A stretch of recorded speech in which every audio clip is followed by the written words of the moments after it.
Nous sommes de retour sur le plateau de TV Finance pour cette édition du 27 avril 2023. Merci beaucoup si vous nous rejoignez à l'instant et merci beaucoup pour votre fidélité. Il est désormais l'heure d'ouvrir notre page macroéconomie et économie avec notre invité Philippe Wechter. Bonjour Philippe. Bonjour. Bonjour, merci beaucoup d'avoir accepté notre invitation. Philippe, vous êtes directeur de la recherche chez Ostrom Asset Management et également fondateur du site internet éponyme.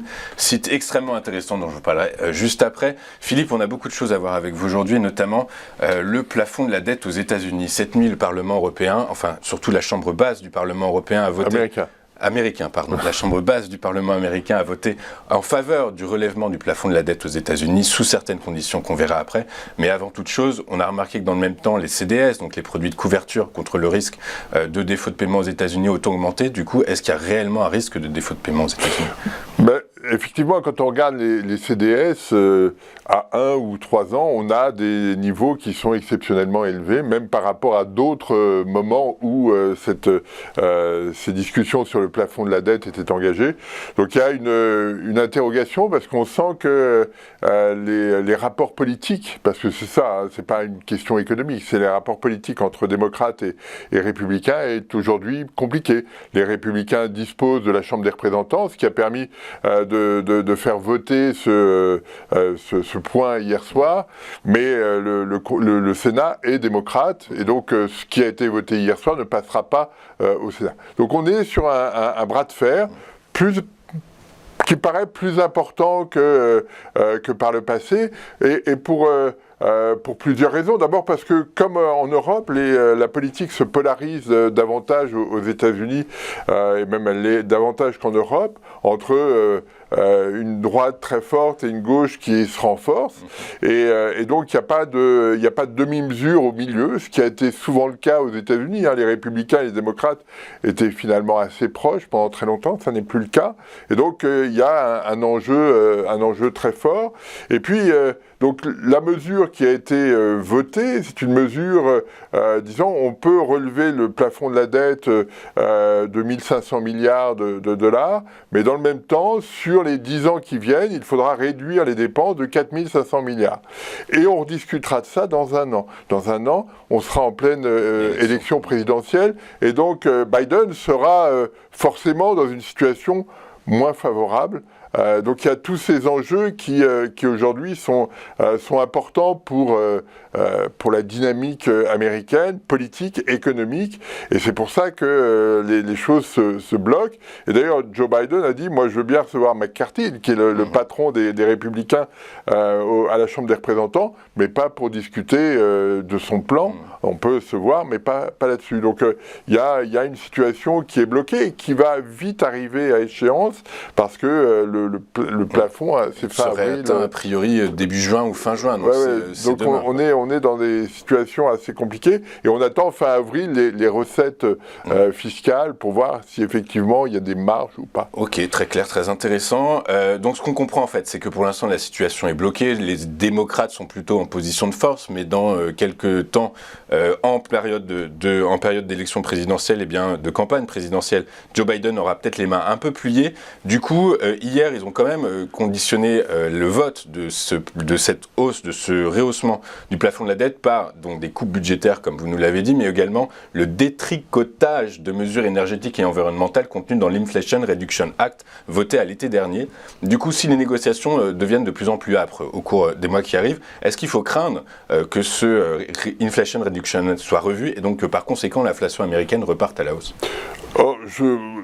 C'est pas une question d'inflation directement. C'est la question qui est posée est de dire voilà, on va être obligé d'adopter des mesures qui permettront aux États-Unis d'être neutres sur le plan carbone en 2050. C'est l'objectif de l'Inflation Reduction Act, hein, puisqu'il va y avoir tout un tas de subventions pour verdir l'économie, et c'est cette partie-là qui ne plaît pas aux républicains, et notamment dans les États du Sud, etc. Donc c'est cet enjeu qui est bien au-delà de la question budgétaire. C'est finalement, est-ce que on doit rentrer dans une dynamique qui est contrainte par la dynamique environnementale. Et là-dessus, on sait qu'entre républicains et démocrates, les choses se lisent pas de la même façon. Donc c'est ce point-là qui est important de se dire, est-ce que tout ce qui a été fait et plutôt bien fait dans les Inflation Reduction Act va être détricoté ou pas. Pour la planète, c'est pas une bonne idée. Pour la planète, c'est pas une bonne idée, mais donc du coup, si c'est détricoté en faveur des républicains, ça veut dire donc moins d'investissement, donc par la force des choses, peut-être moins d'inflation. Non, l'Inflation Reduction Act a le terme d'inflation, mais sinon c'est de l'investissement. C'est en grande partie maintenant les questions autour de comment verdir l'économie et comment faire pour que cette économie se converge vers la neutralité carbone. Alors forcément, plus on tarde, plus les chocs seront importants et les risques inflationnistes seront forts. Mais à court terme, c'est pas la question. La question pour Biden est double. Elle est d'attirer les capitaux du monde entier pour qu'ils viennent s'investir aux États-Unis et que le monde produise américain plus que européen ou chinois. Et deuxième point, que effectivement l'économie se verdisse. Mais je pense que c'est cette dynamique-là qui est aujourd'hui un petit peu prise à défaut. Et effectivement, si on détricote cette IRA, eh bien les investisseurs étrangers auront beaucoup moins d'intérêt à aller produire aux États-Unis. Donc c'est un jeu compliqué. Okay.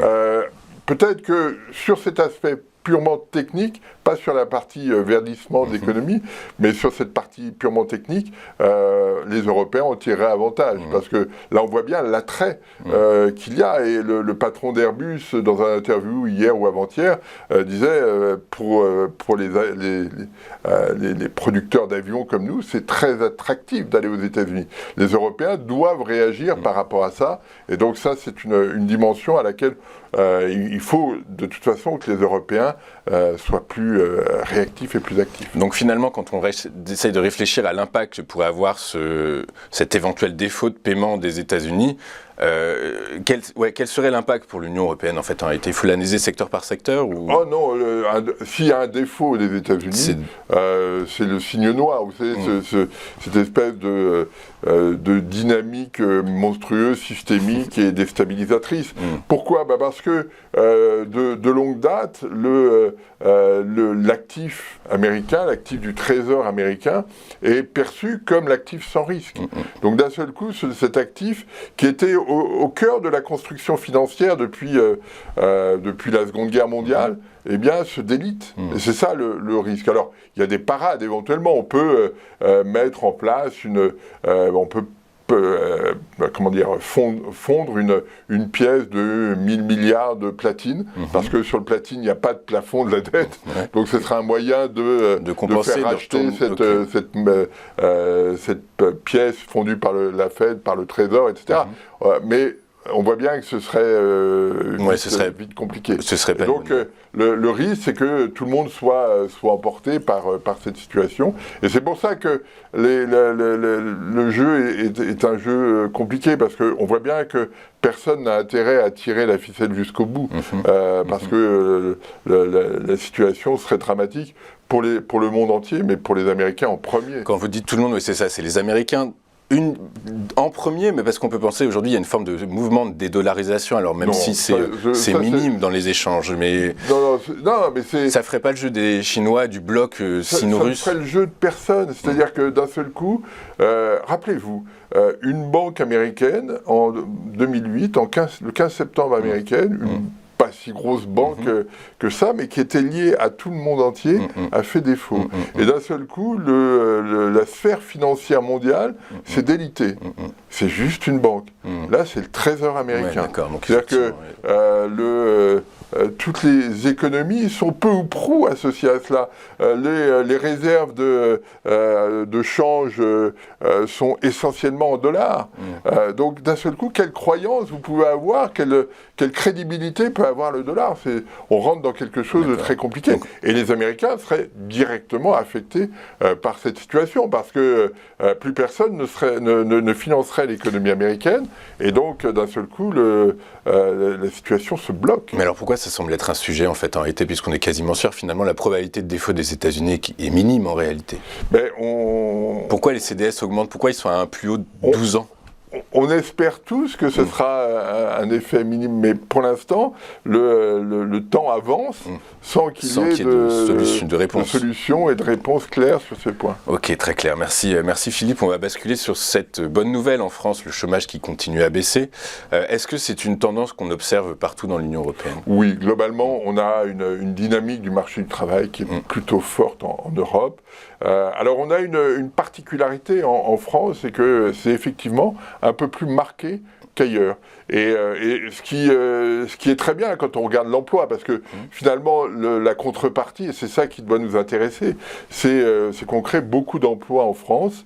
Et donc cette dynamique permet de distribuer davantage de revenus et solvabilise la demande. Donc on a quelque chose d'assez vertueux. La problématique associée à cela est que finalement l'emploi progresse très vite, mais l'activité pas tant que ça. Et donc c'est cette situation qui est assez spécifique à la France. On a tout le monde en Europe voit son emploi progresser, mais en France, il progresse un petit peu plus qu'ailleurs. Et donc, ça crée un déséquilibre auquel il va falloir répondre à un moment donné. Alors, vous placez cette nouvelle sous l'angle de la compréhension de l'activité. Vous me dites que le corollaire le plus important à cette baisse de l'emploi, à cette hausse de l'emploi et cette baisse du chômage, c'est justement l'activité qui faiblit. Ceci étant, est-ce qu'on ne pourrait pas se placer sous un autre prisme, qui serait celui des employeurs, qui auraient peut-être finalement plus de mal à recruter par la force des choses et devoir finalement dans leurs offres d'emploi rehausser les salaires pour pouvoir attirer le candidat, et en interne devoir faire face à des démissions suite à des renégociations salariales qui ne vont pas dans le bon sens de l'employé. Du coup, est-ce que c'est pas source d'inflation sur les salaires? Oui, alors c'est toute la question, l'ambiguïté du marché du travail aujourd'hui, c'est-à-dire que l'activité progresse modérément. L'emploi progresse très vite et le niveau d'emploi n'a jamais été aussi élevé en France. Le taux d'emploi n'a jamais été aussi élevé. Et malgré tout, les entreprises nous disent on veut encore embaucher beaucoup. Et dans la dernière enquête de l'INSEE, dans le secteur industriel, les difficultés de recrutement restent à un niveau extrêmement élevé. Et donc il y a quelque chose de compliqué à comprendre dans cette équation, parce que visiblement il y a beaucoup d'emplois dans les entreprises françaises pour une activité qui n'est pas aussi forte, et on voudrait encore embaucher davantage. Donc là il y a une équation qui s'équilibre mal. Alors est-ce qu'on veut absolument des gens d'une certaine qualité, d'un certain type de culture, etc., et on est prêt à les payer cher, mais est-ce que tout le monde est dans le même type de situation? Pas sûr. Donc il y a un marché du travail que je trouve assez compliqué en France, parce que on est un peu contre la logique habituelle. C'est-à-dire que initialement, l'activité entraîne l'emploi. Là, on a beaucoup plus d'emplois qui ont été créés. Alors, il y a beaucoup d'emplois qui ont été créés sur l'apprentissage, et c'est très bien, mais ça n'explique pas tout ce mouvement. Les restes du PGE, des PGE, c'est pas... Non, il y a une vraie question, parce que on ne sait pas très bien pourquoi il faut embaucher. On voit bien, les entreprises nous disent ici, il faut que j'embauche davantage. L'hôtellerie, la restauration, qui a du mal à... Exactement. Non, mais on a... tout le monde recrute, mais personne n'a le sentiment d'avoir suffisamment d'emplois. Ce qui est quelque chose d'assez particulier aujourd'hui. Assez particulier aujourd'hui. Alors, est-ce que vous êtes d'accord avec le vice-président de la BCE qui, lui, craint une résurgence de l'inflation, alors sous-jacente particulièrement? C'est un modèle de scénario que vous suivez, avec lequel vous êtes d'accord? quand on regarde l'inflation sous-jacente, c'est-à-dire l'inflation des biens et des services qui sont produits en zone euro, donc on exclut les prix de l'énergie, on exclut les prix alimentaires, on voit effectivement qu'on est à un plus haut historique. On est à 5,7% au mois de mars. On n'a jamais eu un chiffre aussi élevé. Alors il y a deux sources qui peuvent expliquer ce mouvement. Soit vous avez effectivement des hausses de salaire qui poussent les entreprises à relever leurs prix, soit vous avez la propagation, la contagion du choc énergétique sur les prix des entreprises. Et le choix, quel choix on fait sur ces points-là? Moi, j'ai plutôt tendance à penser que si on a effectivement une hausse de l'inflation sous-jacente, c'est en grande partie lié à la propagation du choc énergétique. Mais on voit aujourd'hui qu'en Europe, les prix du gaz, de l'électricité sont venus à des niveaux plus raisonnables. Même si en France, le prix de l'électricité est un peu cher parce qu'il y a des incertitudes sur le fonctionnement des centrales nucléaires.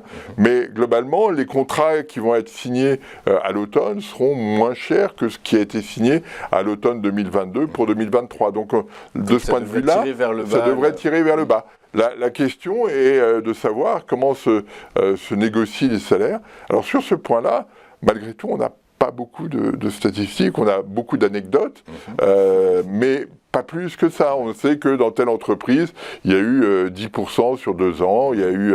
mais on n'a pas forcément une... Pas de règle, il n'y a pas une martingale. Oui, et puis on n'a pas de statistiques très détaillées. Il y avait eu un site de recrutement avait publié pendant 2, 3 mois, 4 mois des indicateurs de salaire mensuels, et c'était extrêmement intéressant.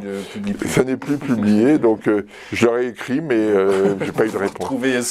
Matière première. Mais c'est important parce que on a du mal à suivre et quand vous discutez dans la rue, comme ça, en famille, personne n'a le sentiment de voir son salaire augmenter. Mais quand on regarde les statistiques, oui, il y a des augmentations qui apparaissent significatives, mais on ne sait pas très bien où elles sont. Alors, probablement que sur les nouveaux salaires, sur les nouveaux contrats, il y a des augmentations, c'est indéniable. Mais sur les contrats existants, on n'a pas forcément ce mouvement aussi marqué. Et donc, moi, j'ai du mal à imaginer que dans la deuxième vague qu'évoque Louis de Guindos, on ait un effet salaire qui soit aussi important que ça. Qui soit aussi important. Je vais vous poser une dernière question parce que le temps file en votre compagnie, Philippe. On va revenir sur le marché de l'emploi. Est-ce que vous faites partie des économistes qui estiment que 2024, 2025 seront des années un peu plus difficiles où on pourrait rentrer l'économie européenne et française pourrait rencontrer des difficultés? On est dans une situation d'ajustement. On a eu des chocs absolument terribles en 2020, en 2022, la pandémie, le choc énergétique. Il faut que l'économie s'adapte et on voit bien qu'aujourd'hui, on est sur une dynamique assez réduite.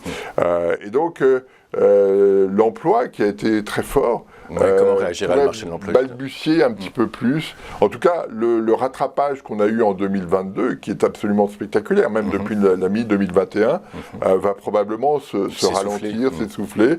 Et parce que derrière, il faut que les entreprises aient la capacité de payer et parce que leur activité sera forte. Donc là, il y a une situation un peu compliquée. Et on voit bien, tout le monde a des projections sur l'emploi qui sont nettement moins optimistes sur 2024, 2025. Parce que l'économie doit s'ajuster. Après, on peut changer les règles. On avait discuté du CDI vieux. CDI senior, CDI vieux senior quand même. Et au moment des discussions sur la retraite. Mais on peut avoir ce type de règles. Okay. On a bien vu en France que l'apprentissage avait joué un rôle important. Donc à nous peut-être de changer les règles pour que le niveau d'emploi augmente et qu'en augmentant le niveau d'emploi, on produise davantage aussi. C'est ça aussi l'avantage. C'est qu'à un moment donné, l'emploi supplémentaire doit permettre de produire plus et donc de générer des revenus plus importants qui seront distribués à tous. Ok, très clair. Merci beaucoup Philippe Wechter d'avoir été avec nous ce matin. Philippe Wechter, directeur de la recherche économique chez Ostrom Asset Management et également blogueur, fondateur du site éponyme philippewester.com, site internet extrêmement intéressant où notamment toutes les semaines sont publiées les clés macroéconomiques à suivre, les indicateurs économiques à suivre ou suivis, qui vous donnent des éléments de compréhension de ce qu'est la macroéconomie actuellement. Merci beaucoup Philippe d'avoir été avec nous ce matin. On marque une rapide courte page de publicité. On se retrouve juste après pour notre point bourse. À tout de suite sur TV Finance.